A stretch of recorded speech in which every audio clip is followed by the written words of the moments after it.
Welcome to this Pause First Academy course, Mindfulness, Awareness of and in the Present Moment. I'm your instructor, Kim Colegrove.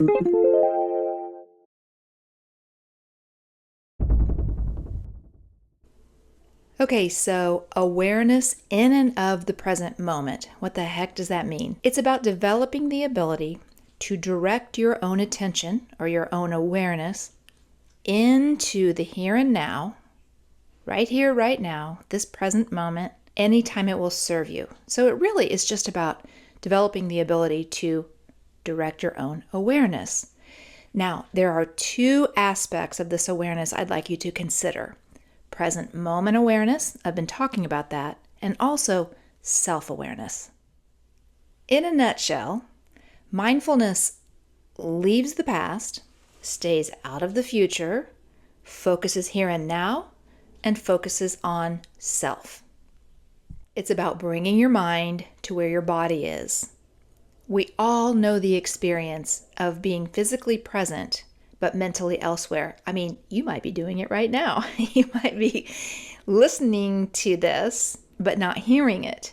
You might be watching this video, but mentally you are focused on a problem on the home front or thinking about something that happened at work. So mindfulness is about dragging your mind to where your body is, right here, right now, in this moment. Here are some of the benefits of mindfulness: stress reduction, mental clarity, relief from worry, relief from ruminating, which is dwelling in the past, present moment awareness, self-awareness, self-regulation, and mindfulness promotes neuroplasticity, which is the brain's ability to change and grow and adapt over time. Now, if your mind has wandered away or you're distracted, I want you to bring yourself back and really take this part in. Mindfulness is a state of being, more present in each moment and more present in your life. Really think about that last part. More present in your life. Not just physically present, but mentally distracted or mentally elsewhere all the time. Mindfulness can be empowering.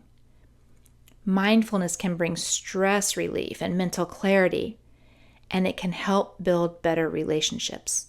So if you're not mindful and present, where might you be? Most of us spend a lot of time thinking about the past.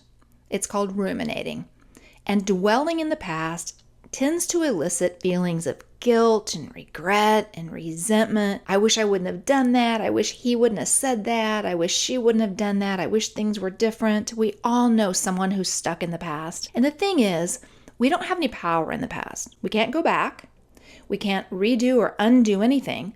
All we can do is think about it. And when we think about it and it makes us feel like this, it's disempowering. It's not getting us anywhere. There's no power there because there's nothing we can do but dwell on it. Conversely, if you're someone who is always future focused, thinking about the future, worrying about the future, trying to anticipate every bad thing that might possibly happen so that you can somehow be prepared for all the bad things, obsessing about the future tends to elicit feelings of worry and fear, and it creates hypervigilance. Now, you can think into the future and set goals, of course. I'm not telling you never ever think about the future, but you know the difference in how you feel when you're thinking into the future in a productive way, setting a goal, and when you are just worrying, worst case scenario thinking, nonstop precautionary thinking.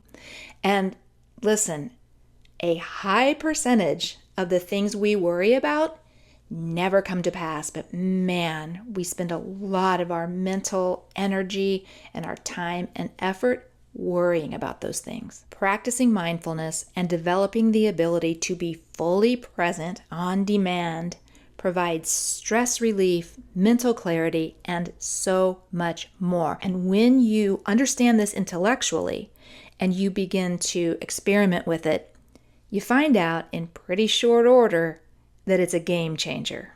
When I teach people about mindfulness, I teach them these 3 steps. I call them the 3 Bs. The same 3 steps we use to initiate a meditation practice. And really the only difference is When you meditate, you're going to spend 10 or 15 or 20 minutes. When you use the 3 Bs for a mindful practice, it's just 1, 2, 3. You can do it in 15 seconds. If you will spend 1 or 2 minutes repeating these 3 steps, that can really help you get checked in and mindful and present. Let's try it right now. Close down your eyes so you can really experience this. Now, in a moment, I'm going to ask you to take a nice deep breath. Then we're going to bring our awareness to the breathing, to our body. That's just a check-in. Remember earlier I talked about present moment awareness and self-awareness.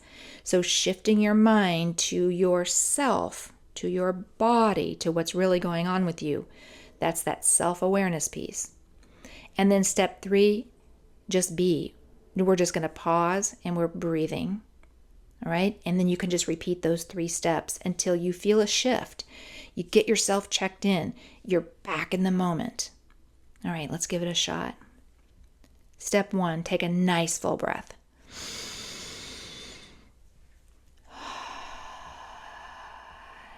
And check in with yourself. Notice your body.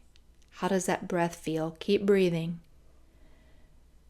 Notice what your feet feel like in your shoes, or notice what your feet feel like on the floor.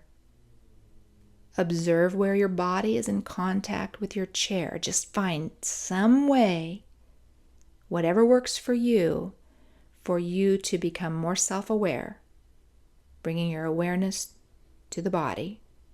And now, just be. Breathe. Keep breathing. Awareness on your body. What do you feel? Is there tension? Any sensations anywhere? Or simply just observing where your body is in contact with the floor or the chair, and just be. Now listen, you can do this anytime, any place. It's just like this quick reset. And once you begin to practice this a little bit and you weave these practices into your day, man, oh man, it can really become a game changer. I want to close out this course by saying, developing these mindful habits can empower you to become a person who responds instead of reacts. You can develop the ability to respond in a way you choose rather than being habitually reactive. And man, is that empowering. Thank you so much for taking this Pause First Academy course. If I can answer any questions or you need more information, please feel free to reach out to me either through Pause First Academy support, or you can email me at kimcolegrove@pausefirst.com.